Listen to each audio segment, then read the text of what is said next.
নমস্কার, শুভ সন্ধ্যা। আজ আবার 2 সপ্তাহ গ্যাপ, কারণ আমাদের কাজের ব্যস্ততা তো থাকতেই হবে জীবনে। সেই জন্য এবার থেকে কথা দিচ্ছি, প্রতি সপ্তাহে 2টো না করতে পারলেও একটা লাইভ আমরা করব, কারণ ওয়েটিং লিস্ট অনেক বড় হয়ে গেছে। তো তারপরে এখন একটা আইপিএল চলছে, আমি একটা আইপিএল দেখতে ভালোবাসি। সামনের সপ্তাহ থেকে আমরা আমাদের লাইভটা শুধুমাত্র বৃহস্পতিবার দিনই করব। যাই হোক, আজ আমাদের মধ্যে গেস্ট দুজনকেই মোটামুটি আপনারা সবাই চেনেন। একজন হচ্ছে আমাদের সায়নী, সবাই মোটামুটি চেনেন, সবাই ওকে ভয়ও পায় একটুখানি। আর সেকেন্ড হচ্ছে আমাদের একটা পুচকি, যার সাথে আমারও রিসেন্ট আলাপ, খুব ভালো ফটোগ্রাফার, এবং সাথে একটা মিষ্টি মেয়ে, সাথে একটা এই মুহূর্তে দেবতার অর্গানাইজার। আলাপ করছি ওদের সাথে, ওদের মুখে ওদের কথায়।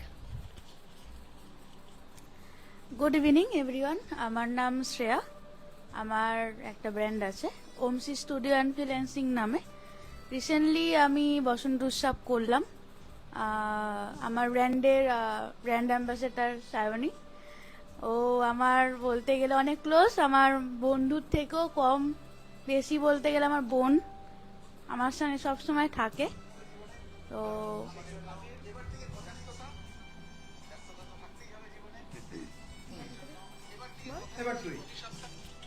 প্রথমেই জানাই শুভ সন্ধ্যা সবাইকে। আমি সায়নী, দাদা তো পরিচয় দিয়েই দিল। তো আজকে এসছি কফি উইথ জেডি শোতে, খুবই ভালো লাগছে। আর সবাই তো খুব, যদি ভুল না হয় কম বেশি আমাকে সবাই চেনেন, অ্যাজ এ মডেল আমি কাজ করি। তো বাকিটা এবার দেখা যাক কি হয়। আমাকে কেউ ভয় পায় না, আমিও কাউকে ভয় পাই না, আমাকেও কেউ ভয় পায় না। এটাও ভুল কথা, কেউ ভয় খায় না। হ্যাঁ, ভয় খায়, এই যে আমার পাশে যে বসে আছে ভয় খায়। তো বাকিটা দাদা বলুক। যাই হোক, উল্টো দিকে আমাদেরকে দেখা যাচ্ছে, দেখ কি সুন্দর, কতটা সুন্দর দেখা যাচ্ছে উল্টো দিকে আমাদেরকে। এখান থেকে কমেন্টস করতে পারবি? হ্যাঁ, না আমাদেরকে অডিওটাকে মিউট করতে হবে। হ্যাঁ, যাই হোক, waiting for live stream. Yes, যাই হোক, এখন এই মুহূর্তে হ্যাঁ শেয়ার হচ্ছে না। নিচে দেখ একটা অ্যারো চিহ্ন আছে, পেয়েছিস? এই অ্যারো চিহ্ন দিয়ে শেয়ার করতে হবে। যাই হোক, আমাদের লাস্ট উইক আমাদের একটা বিশাল বড় পুল পার্টি হয়েছে। প্রফেশন তো মানুষকে চেঞ্জ করতেই হয়, আমি প্রফেশনে ছিলামই। আমি এই মুহূর্তে আমরা আমাদের জেডিডি এন্টারটেনমেন্ট, জেডিডি ব্র্যান্ডস অডিও কমা জেডিডি ব্র্যান্ডের মাধ্যমে আমরা আমাদের নতুন কিছু কাজ শুরু করেছি, যেটা হলো আমাদের পুল পার্টি। এক কথায় এন্টারটেনমেন্ট আমি দিতে ভালোবাসি। আমি অলওয়েজ সবসময় এন্টারটেনমেন্ট দিয়ে এসেছি, এখনো এন্টারটেনমেন্টের কাজই করি। মানুষকে খুশি দেওয়া, এটা আমার একটা কি বলবো, এটা আমার একটা আনন্দের ব্যাপার যে আমি মানুষকে খুশি দেওয়ার চেষ্টা করি সবসময়। যাই হোক, এবার আমি সায়নীকে জিজ্ঞেস করছি, কি হয়েছে তোর শেয়ার? শেয়ার হচ্ছে না। আইটা ক্লাবের গ্রুপে দেখবি পৃথা শেয়ার করে দিয়েছে, ওখান থেকে কপি করে নিতে পারবি। যাই হোক, আমি এখন, কে শেয়ার করছে, কাকে আগে ফোন, আগে কাকে দেব মাইক? তুই কর, তুই সিনিয়র, তুই দে। তুই এই প্রফেশনে কিভাবে এলি, কার হাত ধরে এলি, কত বছর আগে এলি, ইলাবোরেটলি কে তোকে সব থেকে বেশি হেল্প করেছে, সেই সব কথাগুলো যদি তোর থেকে শুনতে চাই। তো আমার প্রথম একদম কাজ বলতে একটা মিউজিক অ্যালবাম দিয়ে আমি স্টার্ট করেছিলাম, যেটা আমি এখন পরে দেখাচ্ছি একটু। ফার্স্ট কাজ ওটা আমার লাইফে। তো সেটা হচ্ছে রিকের হাত ধরে আসা, ওর হাত ধরেই কাজগুলো করেছি প্রথম। হ্যাঁ হ্যাঁ হ্যাঁ, ওর হাত ধরেই আমার ফার্স্ট কাজ। খুব ভালো এক্সপিরিয়েন্স ছিল, বাট এটা যে কন্টিনিউ করব কোনো প্ল্যানিং ছিল না। তারপর কাজ করতে করতে, ছোট ছোট কাজ করতে করতে প্রসেনদার সঙ্গে আমার আলাপ হয় বসন্ত উৎসব থেকে। প্রসেনদার সঙ্গে আলাপ হওয়ার পর প্রসেনদার সঙ্গেই কাজ করা, ওর ইউপিআই টিমের সঙ্গে আমার কাজ করা as a admin, model, makeup artist, সব। তো কাজ করতে করতে হঠাৎই আমার মোটামুটি 2-3 বছর হয়ে যায়। তারপর আমার দেখা হয় শ্রেয়ার সাথে। প্রফেশন যদি বলি, হ্যাঁ প্রফেশনেই দেখা হয়েছে, কিন্তু এখন ও আমার বোন। দুজন মানে খুবই ভালো ফ্রেন্ড বা বোন, যাই বলো না কেন সেটাই দুজনে আমরা। ওর হাত ধরেই এখন ওর ব্র্যান্ডে কাজ করা। একটা বসন্ত উৎসব আমরা দুজনে মিলে রিসেন্টলি অর্গানাইজ করেছিলাম, যেটায় দাদাও ছিলেন, 5th মার্চ। রবিবার। তো সেটা ভালোভাবেই আমরা করতে পারি সবার আশীর্বাদে, আমাদের দর্শকদের আশীর্বাদে। তারপর থেকে এখন ওর ব্র্যান্ডেই কাজ করা, as a or brand ambassador হিসেবে কাজ করা। তো এতটা আমার জার্নিটা খুব ভালোই গেছে। খারাপ তো থাকবেই ছোটখাটো, সেটা আলাদা ব্যাপার। আপাতত লাইফের একটা পার্ট, ওটা না থাকলে ভালোটা ঠিক এনজয় করা যায় না। হ্যাঁ, তো এটাই। খারাপ 10% হলে 90% আমার ভালোই ছিল, এখনো ভালো আছে। আর দাদার হাত ধরে তো কাজ হচ্ছেই, সেটা নিয়ে কিছু বলার নেই। তো ব্যাস, আমার জার্নি আপাতত এটুকুই থাক, বাকিটা শ্রেয়া বলো। শ্রেয়া। ফার্স্টে বলি, আমার এই ইন্ডাস্ট্রিতে আসা বেশি দিনের নয়, 1 বছর জাস্ট হয়েছে। আমি এসেছিলাম প্রথম একটা বসন্ত উৎসবে। তো আমার তারপর থেকে ইন্ডাস্ট্রিতে আর কাজ করা হয়নি। রিসেন্টলি আমি 1 বছর হলো জাস্ট একটা ক্যামেরা কিনি, তারপর থেকে ইন্ডাস্ট্রিতে আসি। দেন প্রথম কাজ শুরু করি আমি মডেল, সেটা হচ্ছে আমার এক বান্ধবী। তো সেইখান থেকে একা একা কাজ শুরু করতে করতে করতে প্রায় 5-6 মাস কেটে যায়। দেন এই যে পাশে বসেই আছে, ওর সাথে আমার একটা শুটে আলাপ হয় ময়দানে, মনে আছে, সম্ভবত জুলাই মাস। তো ওরকমই, তো তখন বর্ষাকাল। তো ওর সাথে একটা শ্যুট হয় আমার। তো সেখান থেকেই ওর সাথে আমার বন্ধুত্বর থেকে এখন যেটা হয়েছে সেটা হচ্ছে বোন হয়ে গেছে, সমস্ত কিছুতেই ও থাকে পাশে। তো এটাই হচ্ছে ব্যাপার। আর ইন্ডাস্ট্রিতে দাদাকে যদি চেনা হয় তো সেটা হচ্ছে রিসেন্টলি, বেশি দিনের সাথে পরিচয় নয়, খিরাইতে গিয়ে আমাদের পরিচয় হয়। দাদার একটা পিকনিক আয়োজন করেছিল, সেখানে আমি গেছিলাম। তো সেটাও ওই সায়নীর হাত ধরেই যাওয়া। তো দাদাকে সেই সূত্রেই চেনা। সেখান থেকে আমি রিসেন্টলি, সায়নী তো বললোই আমার নিজের একটা ব্র্যান্ড আছে, সেইখান থেকে আমি একটা বসন্ত উৎসব আয়োজন করি। তো সেই বসন্ত উৎসবে দাদাকে অ্যাজ এ গেস্ট হিসেবে আমি ইনভাইট করি। দাদা এসে হচ্ছে অনেক সহযোগিতাও করেছে। তো ইচ্ছা আছে ভবিষ্যতে আরও এগোনোর, দাদার হাত ধরেই এগোনোর। আর দাদার হাত সাথে তো কাজ হচ্ছেই, ব্যাস সেটাই। দুজনের মধ্যে এখনো অবধি সব থেকে বেশি আনন্দ কবে করেছিস? সব থেকে বেশি আনন্দ দুজনের মধ্যে কবে করেছিস? যে দিনটা মনে হয়েছে প্রচন্ড আনন্দ, মানে যে দিনটা তোদের কাছে খুব মেমোরেবল, আছে কোনো দিন সেরকম? নেই? আচ্ছা, দুটো বল অন্তত।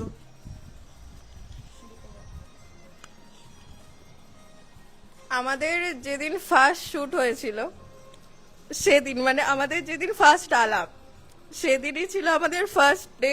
আর ওটা এখনো পর্যন্ত আমাদের মনে আছে, কারণ বর্ষাকাল, ময়দানে প্রচন্ড কাদা। তো সেখানে ও পড়ে যেতে যেতে বেঁচে গেছিল। তো এটা আমাদের কাছে একটা মেমোরেবল ডে।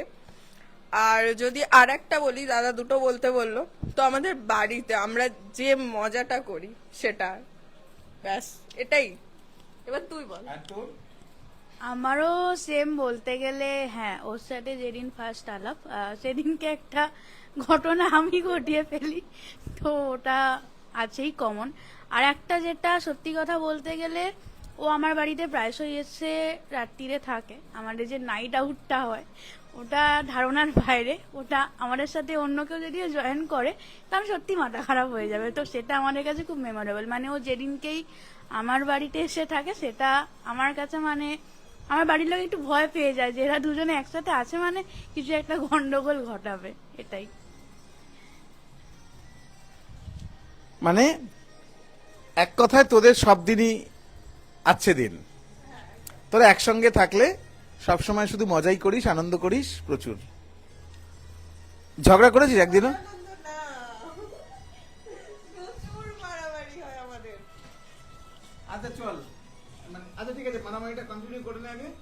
হ্যাঁ, তো ওর সত্যি কথা বলতে ঘুমানোর স্টাইলটা খুব ভালো, তো মারামারিটা মাঝরাত্রিরে হয়, ঝগড়া মারামারিটা মাঝরাত্রিরে। এটা ওর বলতে গেলে খুব ব্যাড হ্যাবিট।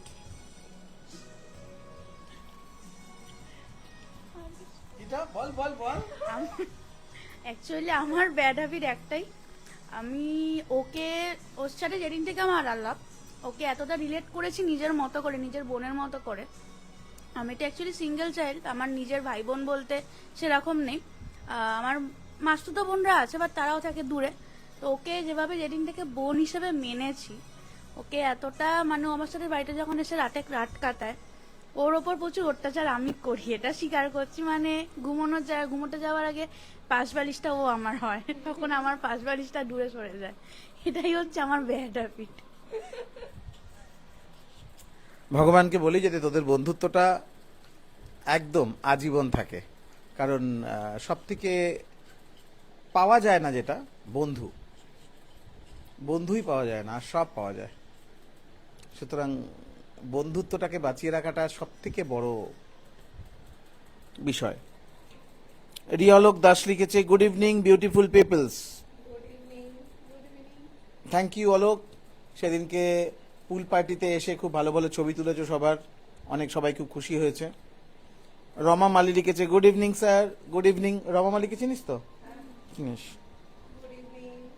হাই শ্রেয়া তোদেরকে লিখেছে। হ্যাঁ, যাই হোক, এবার যেটা বলি, পেছনে যে ব্যাকগ্রাউন্ডে মিউজিকটা চলছে সেটা কি বলতে পারবি? বলতে পারবি না? ইয়েস, লেজেন্ডারি সিনেমা, এগুলোকে সবাই জানে। যাই হোক, এবার যেটা জিজ্ঞেস করছি সেটা হলো, ঝগড়া, দুদিন কথা বলিসনি, এরকম কখনো হয়নি? এখনো হয়নি? Very good. এটা ভাবা যায় না? এটা হয়, মানে আমরা কেউ না কথা বলে থাকতে পারি না। ফোন সারাদিনে একবার হলেও আসবে, না সেটা আমি করি বা ও করি, কিন্তু আসবে। কেউ কারোর সাথে কথা না বলে থাকতে পারবো না। ভগবানকে বলি যে এই রকম বন্ধুত্ব যাতে সবসময় থাকে। এবার বল, আমার সঙ্গে তোদের কিভাবে আলাপ মনে আছে? তোর মনে আছে আমার সঙ্গে তোর প্রথম কিভাবে আলাপ?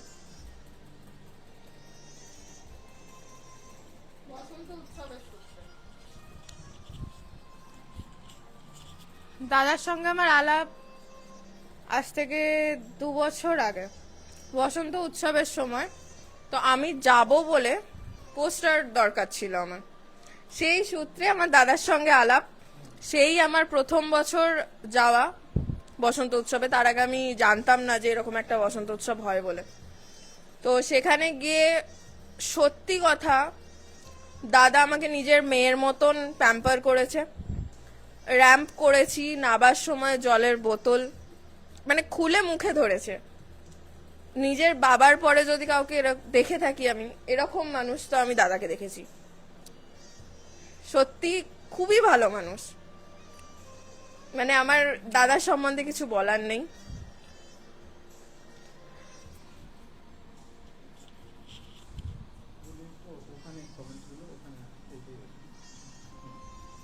আর তোর সাথে আমার কিভাবে আলাপ? তোমার সাথে আমার আলাপ হচ্ছে খিরাইতে গিয়ে, ট্রেনে মজা করতে করতে গেছিলাম, ওখানেই সেদিনকেই ফার্স্ট আলাপ। আমিও গেছিলাম, ওর সূত্রেই জানতে পারি তুমি খিরাইতে একটা পিকনিক অ্যারেঞ্জ করছো, তো সেইখানে গিয়ে তোমার সাথে ফার্স্ট আলাপ। কিরাইতে কেমন আনন্দ করেছিলি? দারুণ দারুণ দারুণ দারুণ দারুণ ম্যাডাম, দারুণ মজা হয়েছে। খাওয়া দাওয়া জার্নি, শুট, খাওয়া দাওয়া জার্নি, সমস্ত কিছু মোটামুটি মিলিয়ে একটা জমজমাটি দিন ছিল। আর পুরো দিন এতটাই মজা হয়েছে, ওরকম দিন পাওয়া যাবে না, একমাত্র বসন্ত উৎসবে পাওয়া যাবে ওই দিনটা। আর সব থেকে বড় কথা হচ্ছে ফেরার সময় ট্রেনের মজাটা, ওটা মনে থাকবে, ওটা সত্যি মনে থাকবে। হ্যাঁ, ওটা মনে থাকবে।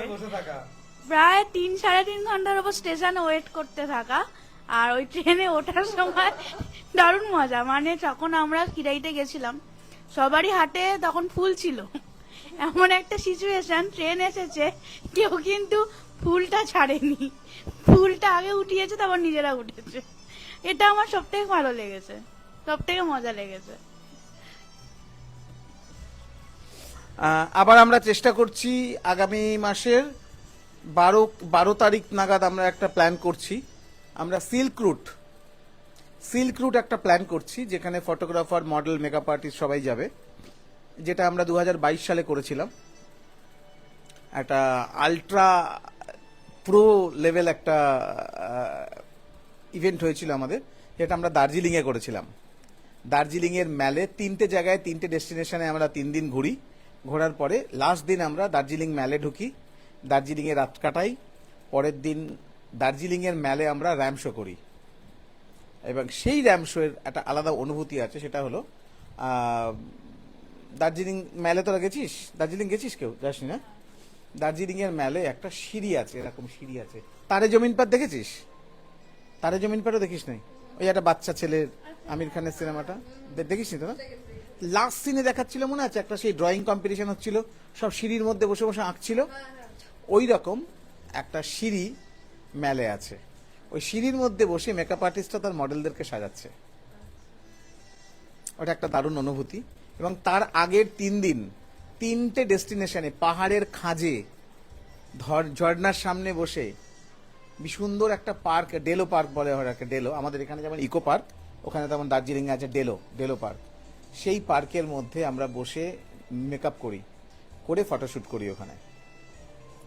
টোটাল এই প্যাকেজটা করে লাস্ট দিন আমরা দার্জিলিং এর ম্যালে যখন বিকেল 3টে থেকে র্যাম শো শুরু করলাম, দার্জিলিং এর হোটেলের যত হোটেলের গেস্ট সব এসে ম্যালে, 10,000 পিপল, মানে মানুষের মাথা দেখা যাচ্ছে শুধু। সেই রকমই একটা শো আবার আমরা করার চেষ্টা করছি আগামী মাসের 12 তারিখ। সময় খুব কম। ট্রেনের টিকিট তো এই সময়টা পাওয়া যায় না, বাট আমরা প্ল্যান করেছি আমরা একটা বাসে যাব। এই যে গ্রিন লাইন, রায়পুর ট্রাভেলস, এই যে বাসগুলো আছে, এসি বাসগুলো, ওই বাসে একটা গোটা বাস আমরা নেব। 57 জন ধরে একটা বাসে আমরা পুরো বাসটা আমরা নেব। খুব মানে বাজেট ফ্রেন্ডলি আমরা একটা ইভেন্ট করি। বাজেট ফ্রেন্ডলি মানে আগের বছর আমরা, মানে 2022 সালে 4,850 টাকায় আমরা দার্জিলিং, ডেলো, তার আগের দিন আর একটা কি যেন একটা গ্রামে গেছিলাম, দুর্ধর্ষ একটা সাইট সিন একটা জায়গায় গেছিলাম। 4টে জায়গায় এরকম আমরা ঘুরে 4 দিনের প্রজেক্টে আমাদের খরচা হয়েছিল মাত্র 4,950 টাকা। মানে এটা বাজেট ফ্রেন্ডলি। এবার সেখানে আবার একটু প্রবলেমও হয়েছিল আমাদের। প্রবলেমটা হলো, অনেকে লাস্ট দিন যখন দার্জিলিংয়ে যাবার পর প্রথম 2 দিন যেখানে ছিলাম, সেখানে তো খুব ভালো ছিলাম, মানে ওগুলো হোমস্টে ছিল। কিন্তু দার্জিলিংয়ের হোটেলগুলো একটু স্যাঁতস্যাঁতে, দার্জিলিংয়ে যেহেতু বৃষ্টি এলাকা, একটু স্যাঁতস্যাঁতে, সিঁড়ি দিয়ে উঠতে হয় অনেকটা। সেখানে গিয়ে অনেকের একটু রাগ ঠাক হয়, এরম ঘরে আমরা থাকবো না, বাজেটটাও তো দেখতে হবে। আমি ওখানে 4 আনা পয়সা তো কোনোদিন প্রফিট করি না, উল্টে 20, 25, 30 হাজার টাকা দিই। যাই হোক, আলটিমেটলি একটা হেভি ইভেন্ট করেছিলাম। সেই রকমই একটা ইভেন্ট। এখন আমাদের টাকার ট্রানজ্যাকশনটা এখনো ঠিক হয়নি, কত টাকা লাগবে। মানে যা এখনকার যা দিনকাল, গাড়ির পেট্রোলের যে অবস্থা, তাতে 7,000 টাকা মতন খরচা পড়তে পারে। 4 দিন 5 রাত্রি, 4টে দিনে 4টে জায়গায় আমরা ঘুরবো, যেখানে ফটোগ্রাফাররা প্রচুর ছবি তুলতে পারবে, মডেলদেরকে মেকআপ আর্টিস্টরা সাজাবে, এবং একটা মেকআপ আর্টিস্ট মডেলদেরকে ঘুরিয়ে সাজাবে। মডেলদেরও একটা পোর্টফোলিও তৈরি হয়ে যাবে, মেকআপ আর্টিস্টদের একটা পোর্টফোলিও তৈরি হয়ে যাবে, ফটোগ্রাফার সবার ছবি তুলতে পারবে। সাথে আমি যেহেতু অর্গানাইজার তৈরি করার চেষ্টা করি লাস্ট 2021 সালের পর থেকে, 2021 সালে আমি বলেছিলাম আমি 100টা অর্গানাইজার তৈরি করব। আজকের ডেটে আমার নলেজে 171টা অর্গানাইজার, বাট ম্যাক্সিমাম মানুষই হারিয়ে যায়, কারণ অর্গানাইজার হওয়াটা খুব টাফ। অর্গানাইজার হওয়া এবং সেটাকে কন্টিনিউ করা, পরপর ইভেন্ট করা, এটা খুব চাপের ব্যাপার। সাথে নেগেটিভ মানুষ যখন তোর জীবনে ঢুকে যাবে, তোর অর্গানাইজেশনটাকে নষ্ট করে দেবে। এরকমভাবে প্রচুর অর্গানাইজেশন নষ্ট হয়ে গেছে, যারা কাজই করে না, যাদের নামই হারিয়ে গেছে। বাট তারপরেও আমি লেগে আছি ভালো কিছু করার জন্য। তার ফল সামনেই বসে আছে। যে ওরা দুজন যেদিনকে আমাকে প্রথম বলেছিল যে আমরা বসন্ত উৎসব করব, আমার সব থেকে বেশি ভালো আনন্দ হয়েছিল, কারণ আমি নিজের বসন্ত উৎসবে তো আনন্দ করতে পারিনি। ওখানে গিয়ে চুটি আনন্দ করেছি, র্যাম্প করেছি। বল, ওইটুকু জায়গার মধ্যে র্যাম্প হয়েছে, প্রচুর মজা হয়েছে, প্রচুর মজা হয়েছে। যাই হোক, এখনো অবধি ফ্যাশন ইন্ডাস্ট্রিতে তোদের কাটানো best moments, fashion industry related কোনো একটা প্রোগ্রাম বলতে পারিস, কোনো একটা দিন বলতে পারিস, কোনো একটা অ্যাচিভমেন্ট বলতে পারিস, যে তোদের সেই দিনটা খুব ভালো লেগেছিল, সেরকম কিছু।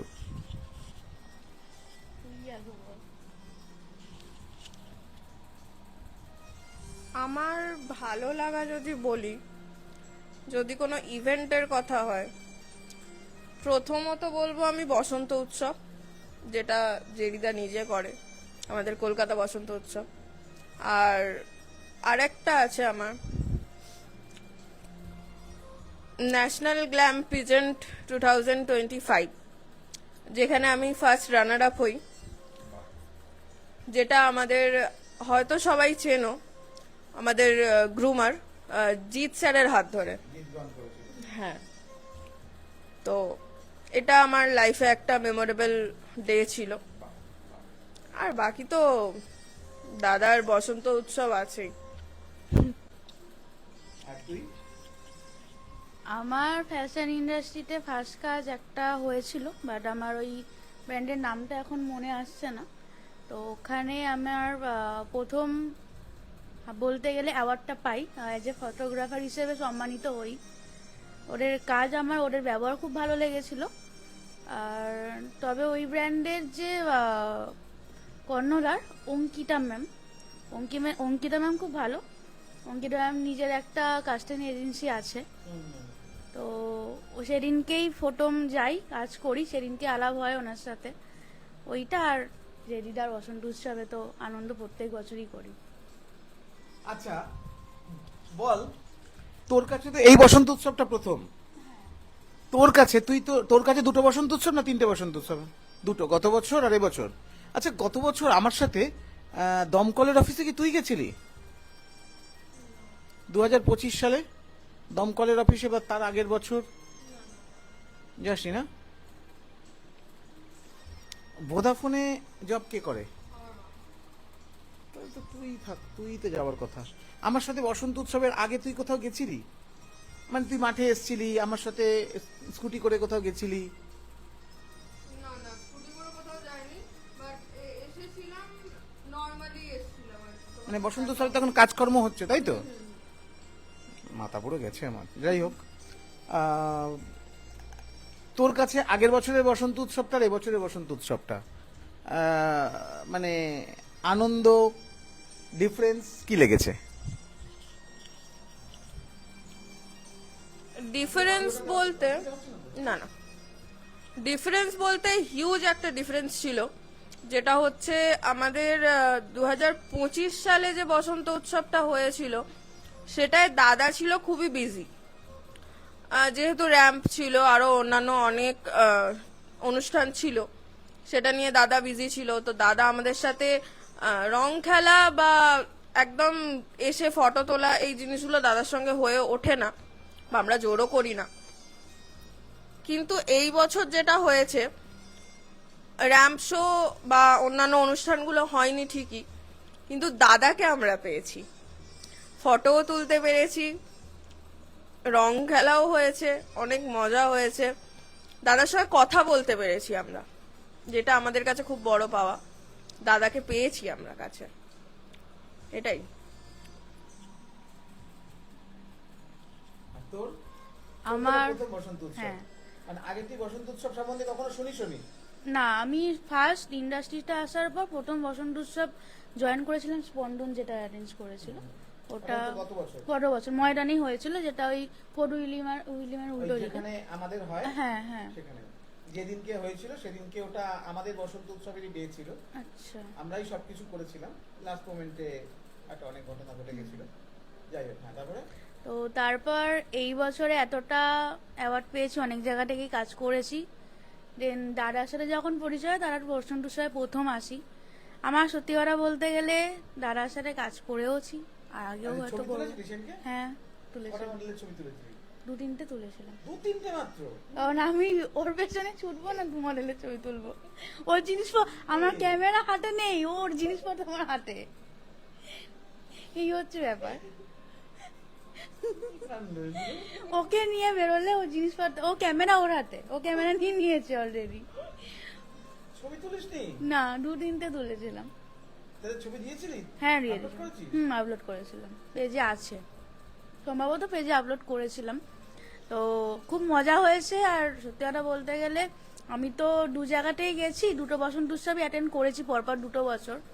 বাট সত্যি কথা বলতে গেলে জেডিদা বসন্ত উৎসবটা সত্যি আনন্দ করার, আর মানুষের সাথে মিলেমিশে থাকার, দাদার সাথে তো আরোই খুব মজা লেগেছে। স্পন্দনের থেকেও এটা আমার খুব মজা লেগেছে। তুই তো মানে তার মানে তুই যে আমাদের যে বসন্ত উৎসবের ডেটটা ছিল সেদিনকে তুই আসিসনি, তাহলে 12 আর 13-তে আসিসনি, তুই 8 আর 9-তে এসেছিলি। 9-তে এসেছিলি। ওই দিনটা যদি তুই আসতিস, মানে যা এবছর দেখেছিলি, মানে মানুষ যখন ব্যান্ডের গান হচ্ছে না, তখন মানুষ পাগলের মতন নাচছে, পাগলের মতন মানুষ নাচছে।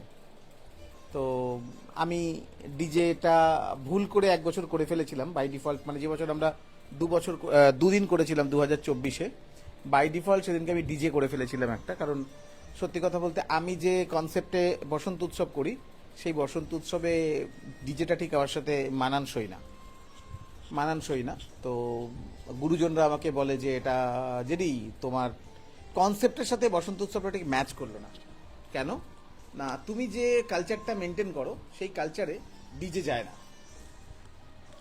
আর ভগবান আজকে আমাকে এমন একটা প্রফেশন দিয়েছে, যে প্রফেশনে প্রত্যেক শনিবার দিন আমি একটা করে ক্লাব পার্টি আর মাসে 2টো করে পুল পার্টি করছি। ডিজে মানে কলকাতা, ওয়েস্ট বেঙ্গল, মুম্বাইয়ের টপ ডিজেরা এখন ভগবানের আশীর্বাদে আমার সঙ্গে তাদের ওঠা বসা। সব কিছু ঠিকঠাক থাকলে আগামী মাসে ইন্টারন্যাশনাল একজন ডিজে আসছে আমাদের প্রোগ্রামকে আলোকিত করতে। সেটা নিয়েই একটু ব্যস্ততা। এই ব্যস্ততাটার জন্যই আমি না এই লাইফটা কন্টিনিউ করতে পারছি না। এই সমস্ত মিটিংগুলো তো সন্ধ্যেবেলার দিকটা হয়, তো যাই হোক, আমার লাইফ চলছে, ঠিক আছে। এবার এই সমস্ত প্রোগ্রামগুলো সন্ধ্যেবেলার দিকটাই হয়, তো সন্ধ্যেবেলার দিকটা তখন আর লাইফটা করতে পারি না। আর কেউ আসবে, আশা করে থাকবে, পোস্টার রিলিজ হয়ে যাবে, তারপরে তাকে আমি না করে দেবো, এই ব্যাপারটা ঠিক আমার একদম পছন্দ না। যাই হোক, তুই 2টো ছবি তুলেছিস, 2টো মডেলের ছবি তুলেছিস, ওর ব্যাগ বয়ে বেরিয়েছিস, বসন্ত উৎসবে খেয়েছিস কি ওখানে? সেরকম কিছু খাসনি? না, এরকম কিছু খাওয়া হয় না। কারণ এবছর খাওয়া দাওয়া তো ওই মাঠে যারা ফেরিয়ালা ছিল তাদের খাওয়া দাওয়াই ছিল। গত বছর যেমন খাবারের স্টল ফল ছিল, অনেক কিছু ছিল। যাই হোক, মানে তোদের ফিউচার প্ল্যান বল, তোরা তোদের গ্রুপের হয়ে, পার্সোনাল বা গ্রুপ নিয়ে কি কাজ প্ল্যান করেছিস? তোদের ইচ্ছেটা কি বল, সেই ইচ্ছেটা আমার তরফ থেকে আমি পূরণ করার চেষ্টা করব, যেমন তোদের বসন্ত উৎসবটা পূরণ হয়েছে। ফার্স্ট অফ অল হচ্ছে আমার ইচ্ছা অনেক দিনের, সেটা আস্তে আস্তে করার চেষ্টা করছি। যেমন আমার একটা নিজের ব্র্যান্ড বা একটা স্টুডিও করার খুব ইচ্ছা ছিল, যেটা এখন অনলাইন চলছে। অফলাইন নেওয়ার ইচ্ছা আছে, একটা স্টুডিও করার ইচ্ছা আছে, ইন্টেরিয়ার করার ইচ্ছা আছে, যেখানে আমার একটা টিম পুরো কাজ করবে। আর একটা ইচ্ছা হচ্ছে, আমার ব্র্যান্ড এখন অনেকেই চেনে, সেই দিক থেকে বলতে গেলে আমি বিভিন্ন সোশ্যাল ওয়ার্ক করার খুব ইচ্ছা আছে, যেটা আমি প্রত্যেক বছর আমার বার্থডেতে করে থাকি। কিছু মানুষের পাশে থাকি, অনেক বাচ্চাদের সঙ্গে আনন্দও করি, অনেক অনাথ আশ্রমেও যাই। ওটা আমার খুব ইচ্ছা আছে আমার ব্র্যান্ডের হাত ধরে এগোনোর ভবিষ্যতে। আর একটা ইচ্ছে হচ্ছে যে আগামী 2-3 মাসের মধ্যে একটা বড় ফ্যাশন শো নামানোর খুব ইচ্ছা আছে, ড্যান্স শো যেটাকে বলে, অনেকগুলো মডেলকে নিয়ে নামানোর ইচ্ছা। তো সেই দিক থেকে বলতে গেলে দাদা তোমার কিন্তু হেল্প লাগবেই আমার। বাকিটা সায়নী বলুক।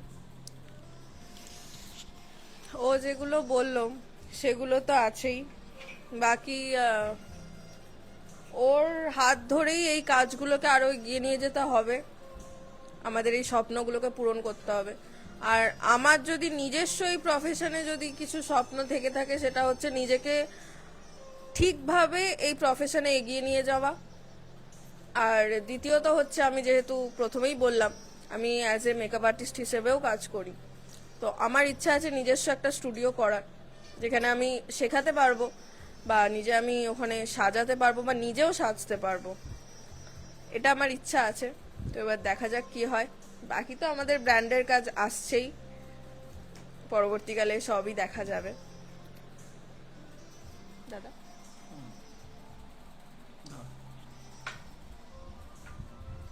চা খাওয়ার আগে জল খাবি। বাঁ হাতে দিলাম, কোনো অসুবিধা নেই। এখন বাঁ হাত না আমার।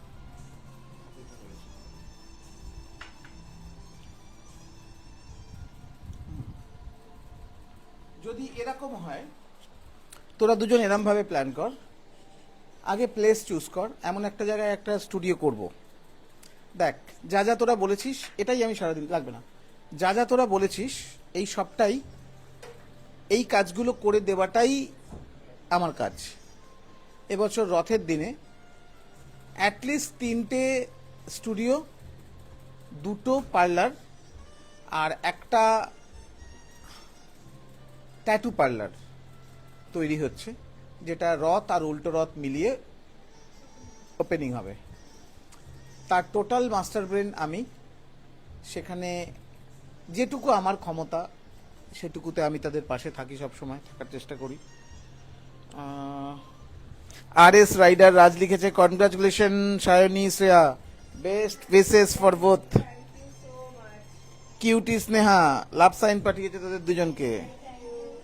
সুকন্যা ঘোষ লাভ সাইন পাঠিয়েছে।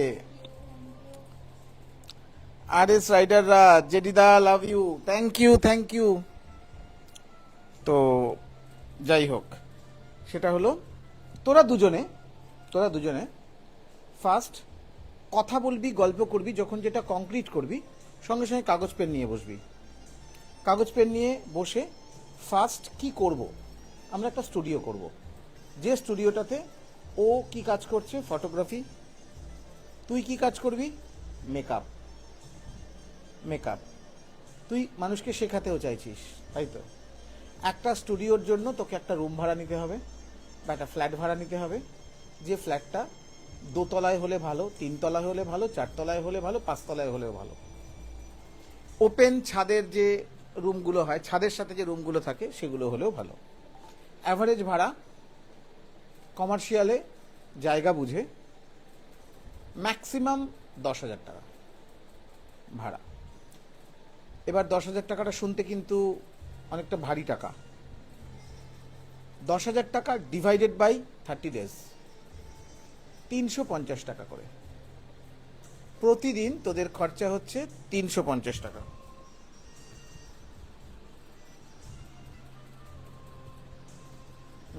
কমেন্টসটা তোকে পড়েছে, তুই আগে পড়ে নে কমেন্টসটা। আমি শ্রীঞ্জিনী, চিনতে পারছো নিশ্চয়ই সায়নিধি আর শ্রেয়াদি, অবশ্যই চিনতে পেরেছি। আর জানি না স্যার আপনি আমার নামে চিনবেন কিনা, বাট ফটো দেখে চিনবেন না।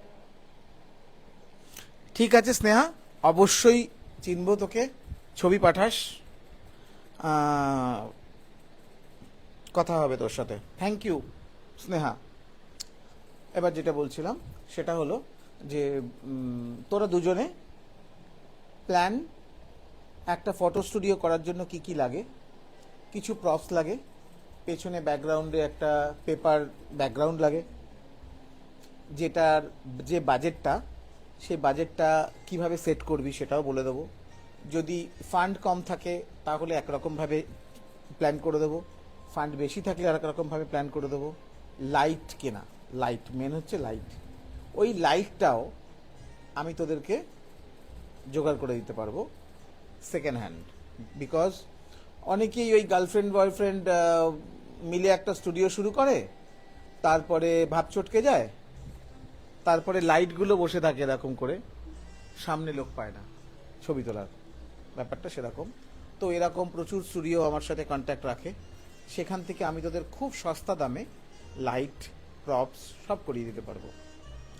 টার্গেট করতে হবে যে আমরা এই দিন এই সময় আমরা এই মাসের এই তারিখে স্টুডিও সেট করব। 100% পারবি, আমি আছি, আমি সব রকমভাবে বলে দেবো কিভাবে উদ্বোধন করব, উদ্বোধনে কত মানুষ আসবে, কত সস্তাতে মানুষের মন জয় করব। কারণ যারা তোর ওখানে আসবে তারা কিন্তু কেউ এটা হিসাব করতে আসবে না যে ও আমাদেরকে কি খাওয়ালো কি দিল, তোকে ব্লেসিংস দিতে আসবে। রইল গিয়ে তোর স্টুডেন্ট, এইবার তুই স্টুডেন্টের জন্য বিজ্ঞাপন দিতে পারবি যে এই দিন এইখান থেকে আমি এটা শুরু করছি, যোগাযোগ করো।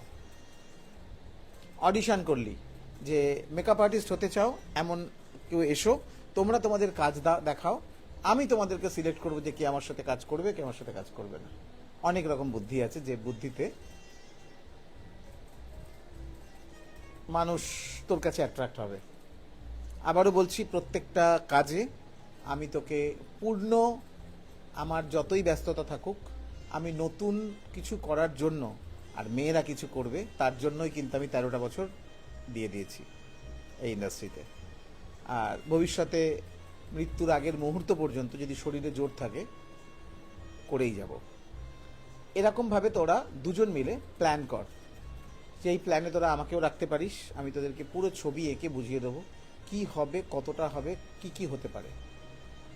দেন তোদের প্রথম কাজ হচ্ছে রুম দেখা, রুম সেটেল করার পরে লাইট সেটিং করা, হ্যান ত্যান এটা ওটা মিলে তোরা একটা কাজ করতে পারবি। আর যে ফিনান্সিয়াল স্ট্রং ব্যাপারটা দরকার, আমি বলছি দুজন যখন আছিস, যখন তোদের মধ্যে এইরকম কেমিস্ট্রি আছে, সুতরাং আমি 1,00,000% শিওর ইউ ডু ইট, পারবি। যেটুকু দরকার পড়বে আমার ক্ষমতার মধ্যে যেটুকু হবে আমি সেটুকু তো করব। এবং ওপেনিং এর দিন আমাকে টাকার দরকার নেই, বাট যখন তোদের স্টুডিও চলবে, যখন তোদের স্টুডিওতে শ্যুট হবে, সেক্ষেত্রে তোর দুটো প্লাস পয়েন্ট আছে। এক তো তোর স্টুডিও ভাড়া হবে, সেখানে ফটোগ্রাফির জন্য তুই একটা এক্সট্রা কামাতে পারবি, তাই তো। তোর 5টা কি 6টা ভাড়া হলে 30, তোর যদি সপ্তাহে প্রথম অবস্থায় বলছি 2টো করে, আর তোর স্টুডিওকে প্রমোট করার জন্য যা করতে হবে সমস্ত কিছু আমি করে দেবো, এটাই আমার কাজ।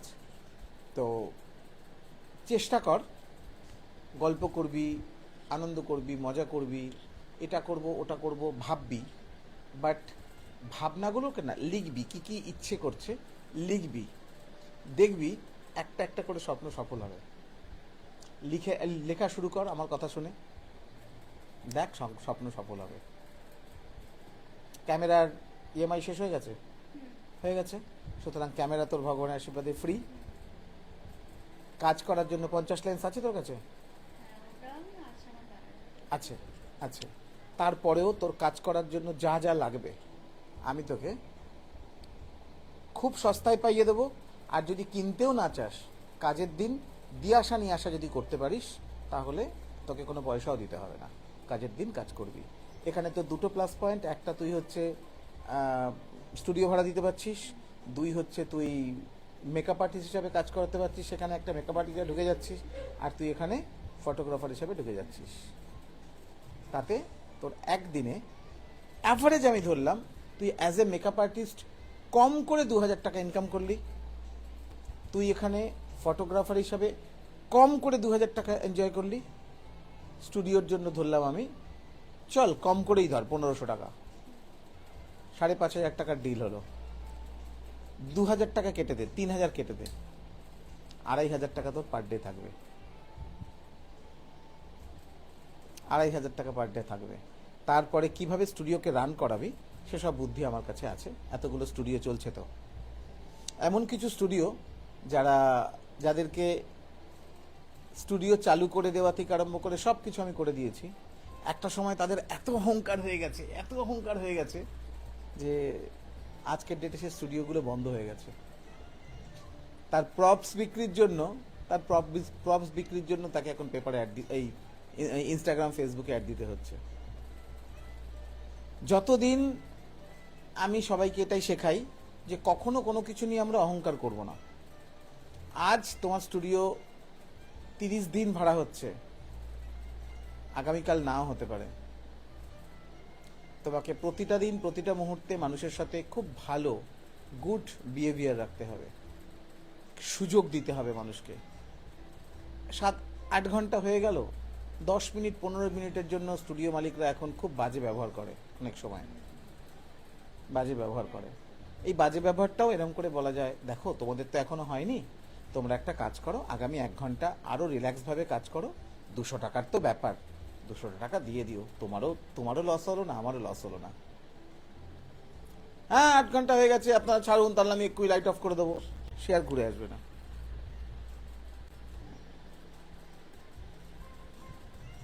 তো যাই হোক, এবার কি লিখছে ও?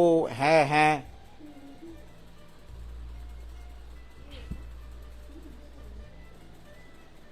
এটা নিশা নস্কর। নিশা তোদের এলাকাতেই তো থাকে, নিশা নস্কর। যাই হোক, এবার যেটা বলি, এখনো অবধি ফ্যাশন ইন্ডাস্ট্রিতে তোদের ব্যাড মোমেন্টস বল।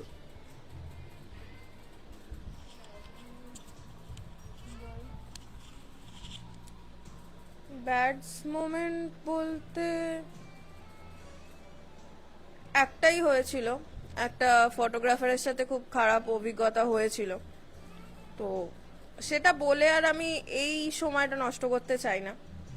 তো লাইফে বলতে পারো ওটাই একটা আমার। কেন বলা, তোর ওই ইনসিডেন্টটার জন্য, ওই ইনসিডেন্ট যখন তুই বলবি তখন যারা আমাদের লাইফটা শুনবে তারা কিন্তু ওই ইনসিডেন্টে আর কখনো পড়বে না, তারা কিন্তু ওখান থেকে একটা সাবধানতা, তারা ওখান থেকে একটা সাবধানতা নেবে। হ্যাঁ, তো ওটা হয়েছিল চিনার পার্কে। আমার সাথে 5,000-এর কন্ট্যাক্ট হয়েছিল। তো আমি প্লাস আমার এক বান্ধবী, সেও মডেলিং করতো, এখন ছেড়ে দিয়েছে। তো টোটাল 10,000 টাকার একটা কন্ট্রাক্ট হয়। তো আমরা যাই, শুট করি, সমস্ত কিছু করি। তো আমাদের পেমেন্ট দেওয়ার সময় বলে যে আমাদের কাছে ইউপিআই কাজ করছে না, তো আমরা ক্যাশ দেবো। এটিএম খোঁজে, চিনার পার্ক এরিয়াতেই এটিএম খোঁজে। তো এক বন্ধু গিয়ে প্রথমে এটিএম কার্ড সোয়াইপ করে, তো সে এখানে ফোন করে বলে যে কার্ড সোয়াইপ হচ্ছে না, তো অন্য জায়গায় খুঁজতে হবে এটিএম। তো যায়, আমরা অনেকক্ষণ ওয়েট করি, আধা ঘন্টা 45 মিনিট আমরা ওয়েট করি। তো আসে না, তারপর ফোন নাম্বার সব ব্লক করে দেয়। তো আমাদের ওখান থেকে একাই ফিরতে হয়, তখন বাজে রাত 1:30। এটা একটা খুব খারাপ জিনিস। আর চিনার পার্ক এরিয়াতে বলতে পারো খুব খারাপ একটা এরিয়া। ওখানে নিয়ে গিয়ে কাজ করায়, কাজের নামে অনেক কিছুই হয়।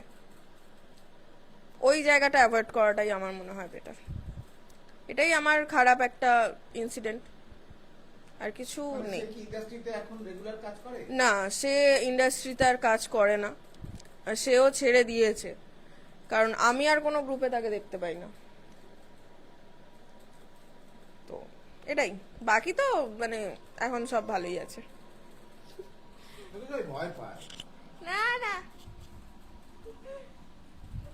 তোর কিছু? আমি সত্যি কথা বলতে বেশি দিন তো হয়নি ইন্ডাস্ট্রিতে, বাট এখনো অবধি সেরকম ব্যাড মোমেন্ট আমার সাথে এখনো ঘটেনি, তো এটাই। এই যে কাজটা করতে গেছিস, এটাই তোর ভুল কোথায় ছিল? কি কি ভুল, যেটা তোকে এখন ওই রকম কাজের অফার যদি কেউ দেয়, তুই কি কি চেক করবি, কি কি দেখবি, তারপরে তুই শুটটায় যাবি? বল। প্রথমত আমাদের প্রফেশনে একটা জিনিস আছে, কিছু ফটোগ্রাফার সেটা নর্মালি নেয়, বাট কিছু জন আছে যারা মোস্টলি এই প্রবলেমগুলো ক্রিয়েট করে। যেটা হচ্ছে ফার্স্টলি প্রোফাইল দেখায় না, তো সেটা আমার মনে হয় মাস্ট চেক করে নেওয়া দরকার, যে ভুলটা আমি করেছিলাম, প্রোফাইল চেক করিনি। আর সেকেন্ড হচ্ছে অ্যাডভান্স নেওয়া, এটা খুবই দরকার। অ্যাডভান্স ছাড়া আমার মনে হয় খুব বিশ্বস্ত লোক ছাড়া যাওয়া উচিত না। এটাই, এই দুটো পয়েন্ট একটু মেনে চলাটাই আমার মনে হয় ঠিক। তো এখন আমি নিজেও অ্যাডভান্স ছাড়া কাজ করি না, আর করলেও এই মানুষটার সাথেই করি, আর আমার খুব ক্লোজ যারা আছে তাদের সাথে। আদারওয়াইজ নিউ প্রোফাইল এলে অবশ্যই সমস্ত কিছু চেক করে অ্যাডভান্স নিয়ে তারপর কাজ।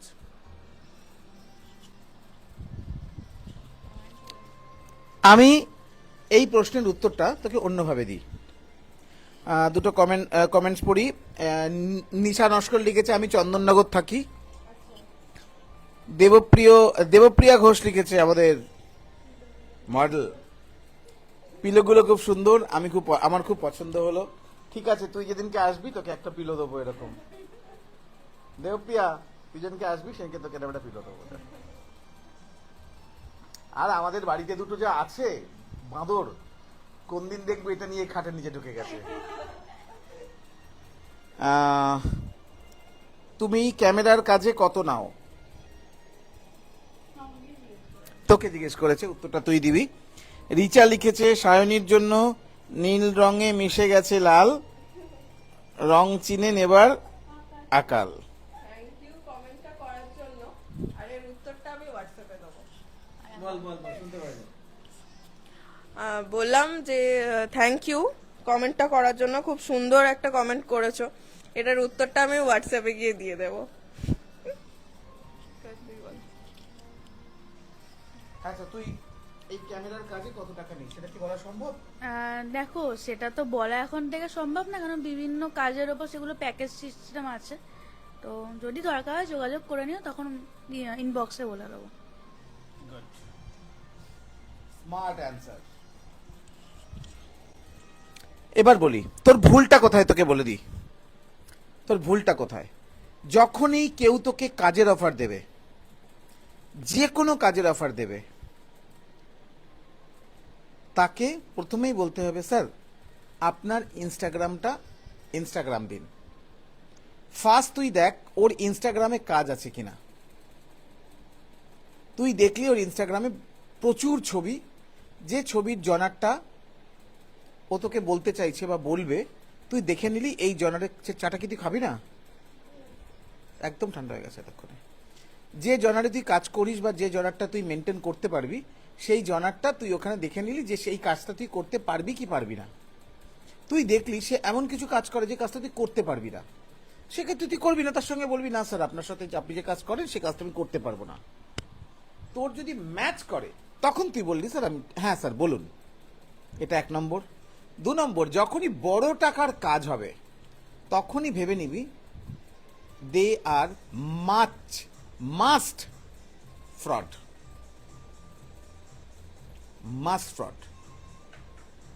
সেক্ষেত্রে কি করবি? সেক্ষেত্রে তার সাথে কথা বলার জন্য প্রথম হচ্ছে তার ইনস্টাগ্রাম, সেকেন্ড হচ্ছে যখন দেখবি সে ভেজাচ্ছে তখন তাকে বলবি স্যার আমি না আপনার সাথে কথা বলার জন্য, আপনি আমার সাথে কাজ করলেন, ও ছবি চাইবে, ইনবক্সে ছবি চাইবে। তুই কিন্তু কোনো ফটোগ্রাফারকে ছবি দিয়ে হ্যাপি করতে পারবি না। তোকে যাই ছবি দে, ওর এই ছবিটা চাই না, ওই ছবিটা চাই। আলটিমেটলি যা চাইতে পারে সেটা তুই এতদিনে মোটামুটি বুঝে গেছিস। আর ওই পর্যন্ত যখন তুই ছবি দিবি, সাহসী লোক যদি না হয় সাহসী লোক হলে ছবিটা নিয়ে শান্ত হয়ে যাবে, আর যদি সাহসী লোক না হয় তাহলে সাহসী লোক হয় তাহলে তোর ছবিটা দিয়ে তোকেই ব্ল্যাকমেল করবে। আর সেই ব্ল্যাকমেলের মানে সংখ্যাটা খুব কম, মানে টাকার অঙ্ক চাইবে 500 টাকা, 1000 টাকা, 800 টাকা, 700 টাকা, এরম টাইপের টাকা চাইবে। সুতরাং আর যে ফটোগ্রাফারের ইনবক্স মানে ইয়েতে ইনস্টাগ্রামে ছবি নেই, যে বলে আমি ইনস্টাগ্রামে ছবি দিই না, তাকে বলবি স্যার আমি আপনার সাথে এই মুহূর্তে কাজ করতে পারলাম না, পরে কখনো বলবো। কেন?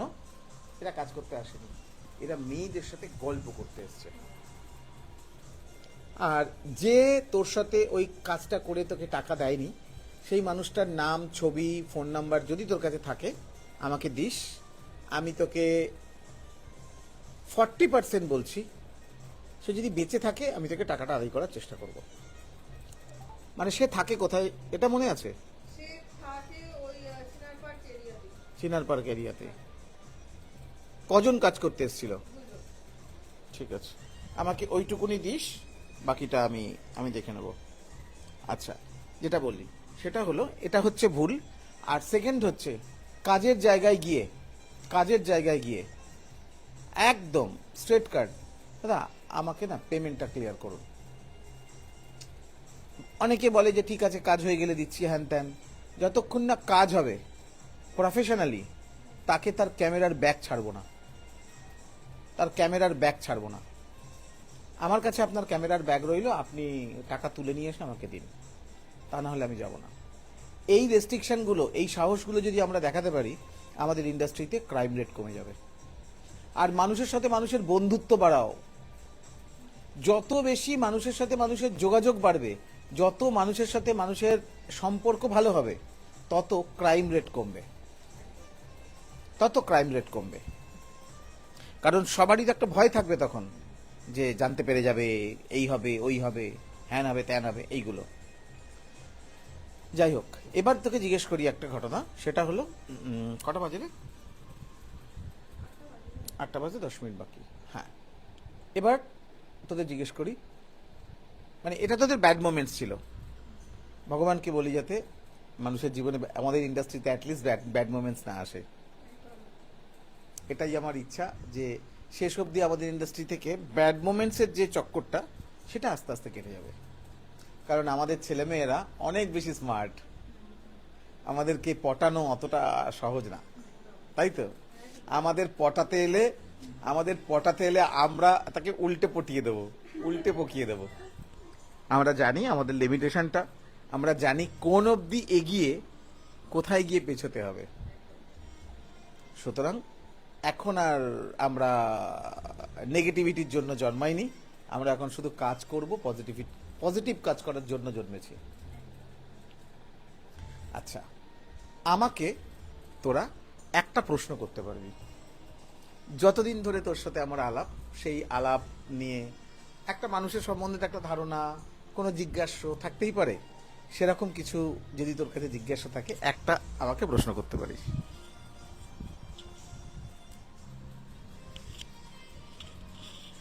দাদাকে আমার একটাই প্রশ্ন করার, যে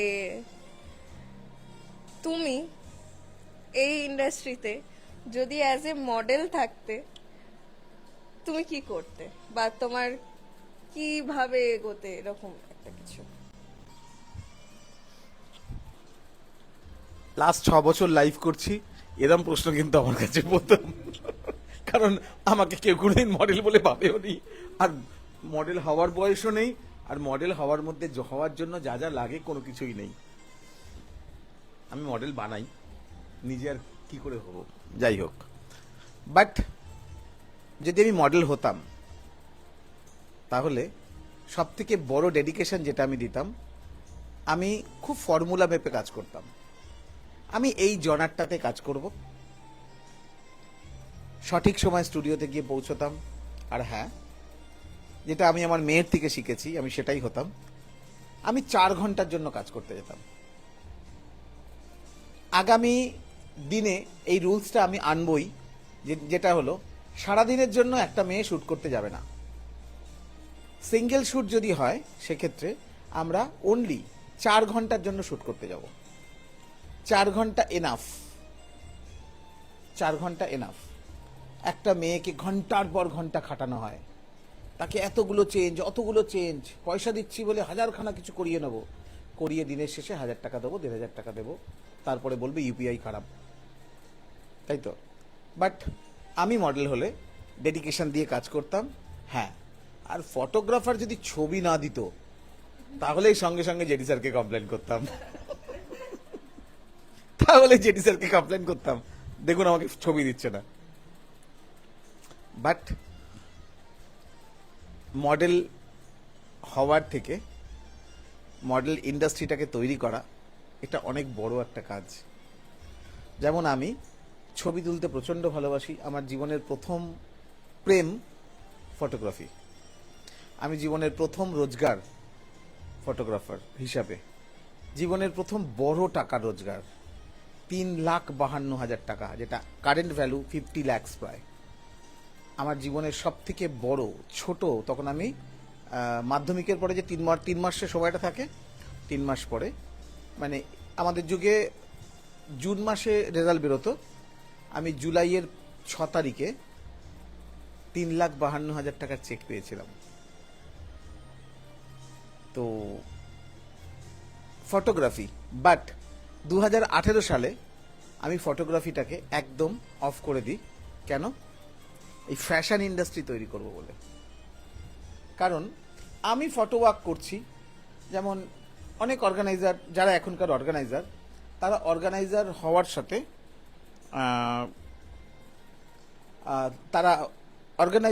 সাথে তারা যেহেতু একটা ফটোগ্রাফারও, তারা অর্গানাইজ করার দিকে ধ্যান কম দিতে পারে, তাদের নিজেদের ফটোগ্রাফিটা নিয়ে তারা ভাবে। কারণ যারা ফটোগ্রাফার তারা তো ভালো ফ্রেম দেখলেই সব ভুলে যায়। আমি সেই ফিলটা যখন আমার মধ্যে এলো যে বেস্ট শটটা আমারই বারবার নিতে ইচ্ছে করছে, এই লোভটা যদি আমার মধ্যে থাকে, তাহলে আমি এতগুলো ফটোগ্রাফারকে ডেকেছি কেন? আমি এতগুলো ফটোগ্রাফারকে, এতগুলো মডেলকে ডেকেছি কেন? যে আমি যদি বেস্ট শটটা আমি নিয়ে, আমি এরকমও দেখেছি, অনেক বড় বড় সিনিয়র মানুষকে দেখেছি, তারা ফ্রেম তৈরি করে, ছবি তুলে ফ্রেমটাকে ঘেঁটে দেয় যাতে কেউ আর ছবিটা না তুলতে পারে।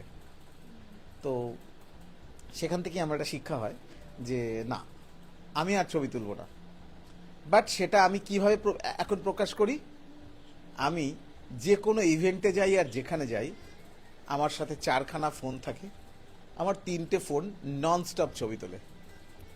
জানি না তোরা দেখেছিস হয়তো আমাকে, আমি যতক্ষণ থাকি, আজও যে ইভেন্টে আমি গেছিলাম, এসো হে বৈশাখ ইভেন্টে, সেখানেও আমি যতক্ষণ ছিলাম, আমি প্রত্যেকটা প্রোগ্রামের ভিডিও করেছি, ছবি তুলেছি। সেখানে কিন্তু আমি চিফ গেস্ট হিসাবে গেছি, বাট আমি কিন্তু সেখানে ছবিটা তুলেছি, ভিডিওটা দেখেছি। কেন? আমার দুটো জিনিস, এক হচ্ছে এটা আমার ভালোবাসা, ছবিটা তোলা, কিন্তু আমি ক্যামেরায় হাত দেবো না। যখন কেউ নতুন ক্যামেরা কেনে, তখন সে বলে স্যার প্রথম ক্লিকটা আপনি করুন। আমি বলি তুই প্রথম ক্লিকটা কর, চল ছবিটা আমার তোল, বাট আমি ক্যামেরায় হাত দিই না। আমার মেয়ে যেহেতু একটা বড় ইনফ্লুয়েন্সার, আমার মেয়ে বিভিন্ন কোম্পানি থেকে দামি দামি ক্যামেরা পায়। আমার বাড়ির ক্যামেরার কালেকশন দেখলে অবাক হয়ে যাবি। কাউকে দিই, বলি যা ছবি তোল, আমি করে ইভেন্টে নিয়ে গেলাম, নিয়ে গিয়ে বললাম নিয়ে ছবি তোল, বাট নিজে ক্যামেরাটা হাত দিই না। কারণ একটাই, যে আমি এই ফটোগ্রাফারদেরকে ডেডিকেট করেছি আমার ফটোগ্রাফিটা। তবে গিয়ে না আজকে তোদের সামনে 1,13,000 মেম্বার হলো। 1,13,000 মেম্বার, 13 বছর হতে আর 2 মাস বাকি। 15ই জুনে আমাদের এই SNMPWCর জন্ম, মানে আমাদের এই অর্গানাইজেশনটার জন্ম হয়েছে। যাই হোক, চেষ্টা এটাই, ঠিক ভালো কিছু হবে। লকডাউনের সময় একটা কথা গান এসেছিল, মনে আছে?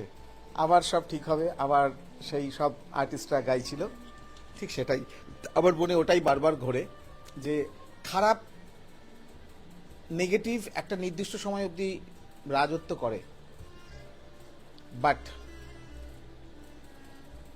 ভালো কিছু যদি না থাকে, আর যে মানুষগুলো খারাপ, যারা খারাপ করে, তাদের খারাপ করতে করতে একটা হ্যাবিট হয়ে যায়, তারা চাইলেও ভালো করতে পারে না।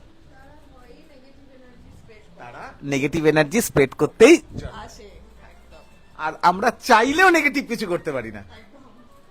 মানে মাথাতে এলেও ভাবি যে আমরা যে খারাপটা করব পরবর্তীকালে আমাদেরও কিন্তু সেইটা ফেস করতে হবে, কারণ কথাতেই আছে কর্মা ইজ ব্যাক। যেমন দেখাবে সেরকম নিজেকেও দেখতে হবে। তো এটা মাথায় রেখে চলতে হয় যে কারোর সাথে খারাপ কোনোদিন করব না, যা হবে নিজের ওপর হোক, ঠিক আছে, অসুবিধে নেই। বাট তুই যেটা বললি না, যেটা আমি খানিকক্ষণ আগে বললাম, যে যারা খারাপ করে তারা কর্মা বলে যে সাবজেক্ট একটা আছে, তারা সেটা স্কিপ করে চলে যায়। তাদের মনেই আসে না যে আমি আজ যে অন্যায়টা করছি সে অন্যায়টা কোনোদিন আমার কাছে ঘুরে আসতে পারে।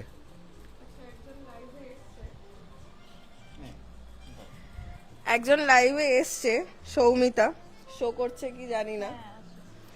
তো এটা হচ্ছে আমার বেস্ট ফ্রেন্ড, এর সঙ্গে আমার তাহলে ও কি?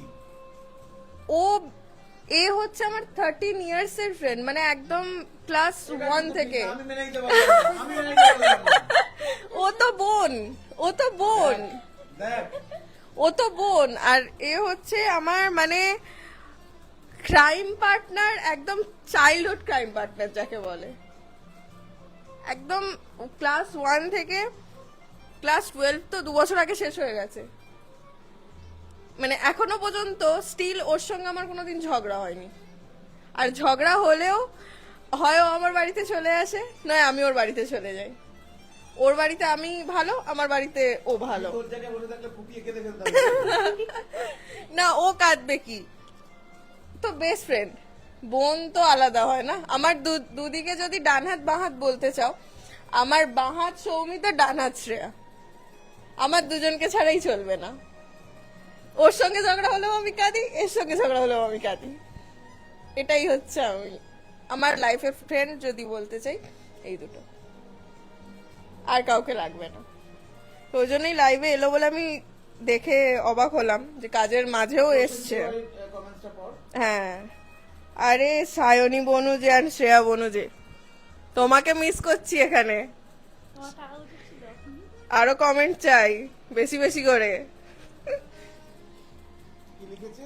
আরে কি লিখেছে? সায়নী বনুজে এন্ড শ্রেয়া বনুজে।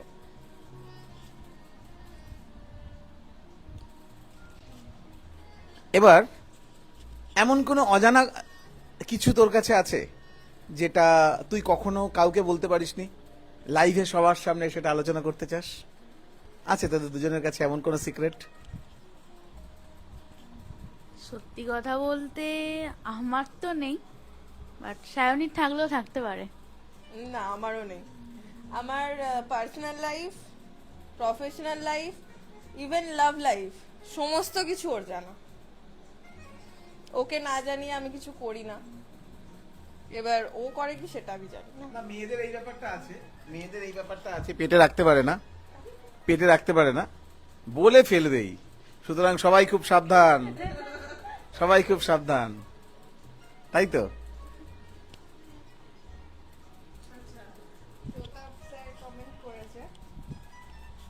এটা দাদা পড়ো। তুমি করো এটা। প্রতাপদা লিখেছে আজকের আড্ডাটা বেশ ভরাট। মানে এটা কি অন্য কিছু বললেন দাদা? কি? আমারও সেটাই মনে হচ্ছে। হ্যাঁ, এটা আমারও মনে হচ্ছে। এবার দাদা জানে দাদা কি বলেছে এটা। যাই হোক, আমাদের হাতে আর বেশিক্ষণ সময় নেই।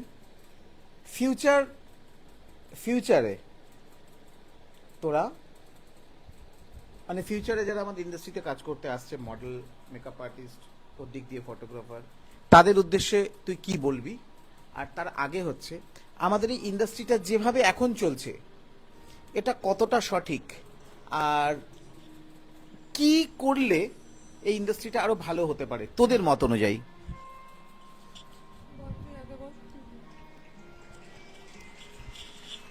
প্রথমেই যেটা বলবো, এখন ইন্ডাস্ট্রিতে এমন অনেক মানুষ আছে যারা নেগেটিভ এনার্জি ছড়াচ্ছে।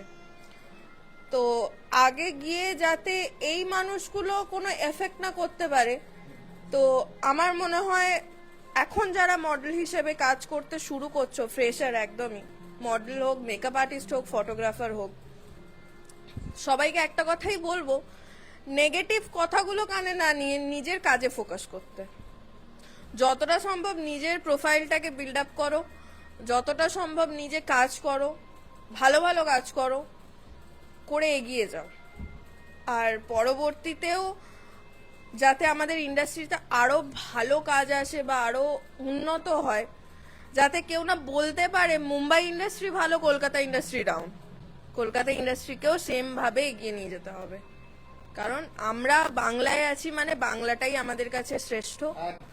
আর বাংলায় কাজ করাটা আমাদের অবশ্যই দরকার। বাইরের ইন্ডাস্ট্রিতেও সবাই কাজ করতে পারে বা সবাই কাজ করার জন্য দৌড়ায়, কিন্তু বাংলায় কজন আছে? বাংলায় আছে আমাদের দেবদা, সেহেতু দেবদাকে স্মরণ করতে হবে অবশ্যই। এখানে আমার কিছু বেশি বলার নেই, কারণ আমার যেগুলো বলা সেগুলো সায়নী বলেই দিয়েছে। বাট আমি একটা কথা বলি, হ্যাঁ, নেগেটিভ যে কথাটাও সায়নী বললো, ওইগুলো কান না দিয়ে তোমরা যারা ফ্রেশার্স আছো, তোমরা নিজেদের কেরিয়ারের জন্য ওইগুলো কান না দিয়ে নিজেদের জন্য এগিয়ে যাও। ওসব কান দিয়ে লাভ নেই তোমাদের। আর ফ্রেশার্সদের জন্য ভবিষ্যতে তোমাদের ফিউচারের জন্য অনেক অনেক বেস্ট অফ লাক। আরও ভালো কাজ করো, বাংলা ইন্ডাস্ট্রিকে আগে এগিয়ে নিয়ে যাও। কমেন্টসটা পড়ে দেখো।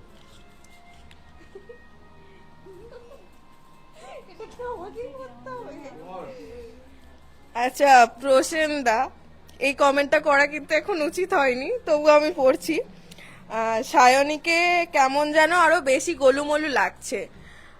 গোলুমলু লাগছে, গোলুমলু তো আমি আগেই ছিলাম, এখন হয়তো একটু বেশি হয়ে গেছি গোলুমলু। মিষ্টি দেখতে লাগছে কিনা সেটা বলো কমেন্টে। আর লিখেছে শ্রেয়াকে টিচার টিচার লাগছে। ও টিচারই। সত্যি কথা বলতে গেলে এটা আমি যখন বাড়ি থেকে রেডি হয়ে আসি তখন আমার বোনও একই কথা বলে, এও একই কথাই বললো, তুমিও বললে আজকে, এই কমেন্টটা পেলাম। অ্যাকচুয়ালি আমি এই চশমাটা পরেছি বলে সবাই বলছে যে আমাকে টিচার টিচার লাগছে, বাট আমি কিন্তু সত্যি টিচার নই। এই আমার পাশে বসে আছে এই একজন টিচার আর একজন টিচার, মাঝখানে আমি। একদমই না, একদমই না, আমি টিচার না, ওর অন্তত টিচার না। হ্যাঁ, বলতে পারো তোমরা সবাই দাদা আমাদের টিচার। টিচার একজন বাবার মতন করে আমাদের শিক্ষা দেয়, উনি টিচার হতে পারেন, আমি কোনোদিনই না।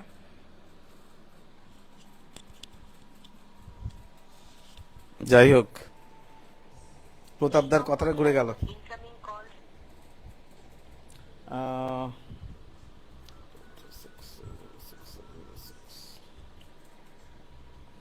যাই হোক, আমাদের এবার শেষ করতে হবে, কারণ ওরা অনেকটা দূর যাবে।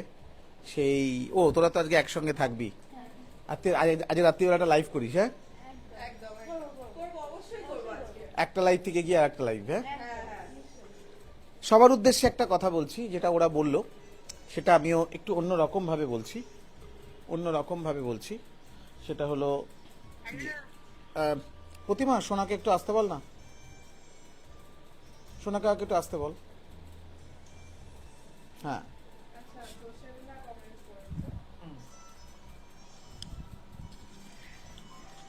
প্রসেনদা লিখেছে যে আমি ট্রেনে যেতে যেতে তোদের লাইভ দেখছি। ট্রেনে যেতে যেতে কেন, ট্রেনে দাঁড়িয়ে থাকলেও লাইভটা দেখতে হবে, কারণ তোমার দুটো বোন এসছে লাইভে আজকে, দেখতেও হবে, কমেন্টও করতে হবে, তাতে তুমি ট্রেন থেকে পড়ে গেলেও অসুবিধা নেই, তুলে বাড়ি নিয়ে যাবো। নিশার কমেন্ট আমার কাছে শো করছে না। নিশা একটা লিখেছে টাটা মডেল আছে বলে, তারপরে এখন লাস্টের দিকে ও আচ্ছা, cute, thank you so much.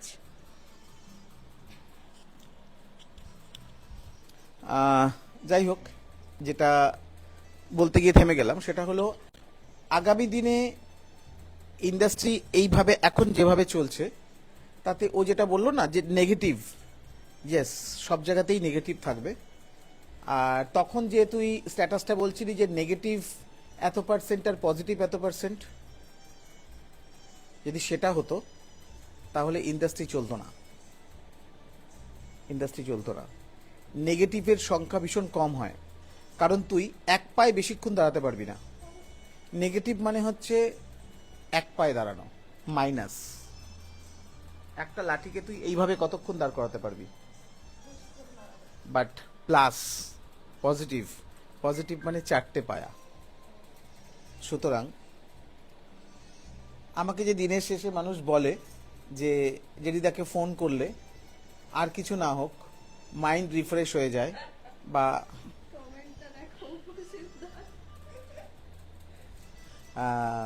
কমেন্টসটা negative মানুষ সব জায়গাতেই থাকবে। একটাই কথা, যখন যেটা খারাপ দেখব সেখান থেকে বেরিয়ে যাব, যখন যেটা নেগেটিভ দেখব সেখান থেকে আমরা সরে আসব। কেউ তোমাকে খারাপ কথা বললে তোমারও যে তাকে খারাপ কথা বলতে হবে না, তোমাকে সে খারাপ কথা বলছে ডিস্টার্ব করার জন্য, তোমার কাজটাকে নষ্ট করে দেওয়ার জন্য। বসন্ত উৎসবের আগে বসন্ত উৎসবের নিয়ে বসন্ত নাটক যেটা হয়েছিল সবাই জানিস, বসন্ত নাটক বলি ওটা আমি। তো সেই নাটকে যে ভিলেন ছিল, সে ভিলেন অনেক ক্ষতি করতে পেরেছে, এটা ঘটনা ক্ষতি করতে পেরেছে। বসন্ত উৎসবের মতন প্রেস্টিজিয়াস একটা ইভেন্টকে সে তার প্রোগ্রাম নষ্ট করেছে, তাতে সে আনন্দ করেছে, তাতে সে কিছু মানুষ একসঙ্গে বসে তারা ড্রিঙ্ক করেছে, মজা করেছে, সেলিব্রেট করেছে।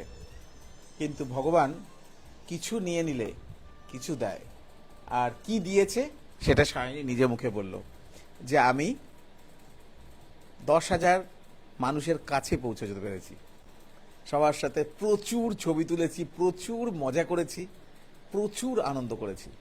সুতরাং ভগবান যা নেবে তার ডবল ফেরত দেবে। বাট হ্যাঁ, সমস্যাটা হচ্ছে এটা, আমরা খুব তাড়াতাড়ি ভুলে যাই, ভালোটাকেও ভুলে যাই, খারাপটাকেও ভুলে যাই। যেমন যে লোকটা, যার জন্য এত বড় ইন্ডাস্ট্রিতে এত বড় একটা ক্ষতি হলো, বসন্ত উৎসবের মতো একটা প্রেস্টিজিয়াস ইভেন্টের ক্ষতিটা হলো, দেখ ওদিনকে যদি ওখানে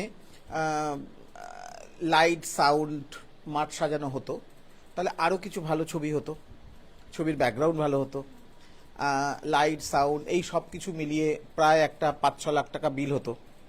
যে বিলটা যে ফ্যামিলির থেকে হতো তাদের পরিবারে ওই টাকাটা যেত, অনেক কিছু পজিটিভ হতো, কিন্তু হয়নি। আফসোস করে লাভ নেই, ভবিষ্যতে ভগবান দিলে আবার কিছু হবে। যাই হোক, শেষ করার আগে এটাই বলবো, নতুন বছরে প্রথম লাইভ এটা আমাদের, সবাই একসঙ্গে শুভ নববর্ষ। শোনা, শুভ নববর্ষ 1433। একটা কথা বলার আছে, নেগেটিভ এনার্জি নিয়ে দাদা যে কথাটা বললো সেটা তো অবশ্যই ঠিক। যদিও কেউ নেগেটিভ কথা শোনো, অবশ্যই এসে বাবা মার সঙ্গে একবার কথা বলো। বাবা মা সেই জিনিসটা কিন্তু মাথা থেকে একদম ঝেড়ে ফেলে দেবে, কারণ বাবা মার মতন আমাদের জীবনে মূল্যবান জিনিস নেই, ঠিক কি না? ওই মানুষ দুটো আমাদের লাইফে আছে মানে বুঝে নাও তোমরা অলওয়েজ পজিটিভই আছো, কেউ কোনোদিন খারাপ করতে পারবে না। শেষ করছি, শুভরাত্রি, আবার দেখা হবে আগামী বৃহস্পতিবার। Thank you.